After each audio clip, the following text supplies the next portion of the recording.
et ils seront précédés de la fanfare de la garde républicaine, qui est sans doute l'unité la plus spectaculaire, je dirais, de cavalerie. Toujours très applaudi, Pierre. Toujours très applaudi, c'est un spectacle magnifique. Cette fanfare a la particularité, elle, de porter une crinière de couleur rouge qui les distingue des autres cavaliers. Et donc, à l'époque où la cavalerie était le fer de lance des batailles, cette crinière rouge permettait à tout combattant d'identifier d'où venaient les sonneries des clairons. Nicolas Sarkozy qui va donc monter à bord de son command-car où il va passer en revue les troupes. S'installe à côté de lui un nouveau visage, un nouveau chef d'état-major. Tout à fait, c'est le général Jean-Louis Georgelin qui est le chef d'état-major des armées. Et cette proximité physique illustre bien le lien très important entre le président de la République, chef des armées, et le CEMA, le chef d'état-major des armées, le général Georgelin, qui est responsable notamment de toutes les opérations. C'est lui qui, évidemment, sous le couvert des autorités politiques, commande les troupes françaises en opération extérieure.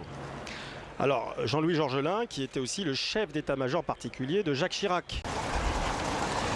Alors qu'on aperçoit l'arrivée de François Fillon, Premier ministre.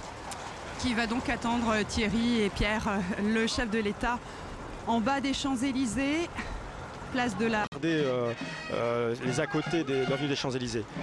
On écoute peut-être la fanfare, on appelle ça la fanfare de la garde républicaine. Tout à fait, avec les timbaliers que vous avez aperçus. Il faut savoir que ces timbales pèsent 25 kilos. Et donc, pour tous ces cavaliers, c'est un exercice extraordinaire sur le pavé parisien d'arriver à la fois à monter à cheval et à jouer. Et avec le Premier ministre Fillon, nous avons aperçu le président de la Commission européenne. Voilà, le vice-amiral d'escadre qu'on a aperçu est le chef d'état-major particulier de Nicolas Sarkozy, l'amiral Guillot, qui était juste derrière François Fillon. Alors un instant, parce qu'on arrive, on vient de voir apercevoir les pionniers de la Légion étrangère. Là, on aborde donc la nouveauté de ce défilé, les troupes européennes que Nicolas Sarkozy commence à passer en revue. 700 hommes, on l'a dit, des 26 autres pays européens. Des poses très différentes pour les porte-drapeaux. On reconnaît là, par exemple, le drapeau finlandais, le drapeau suédois, le drapeau du royaume de Suède. C'est une image les Finlandais.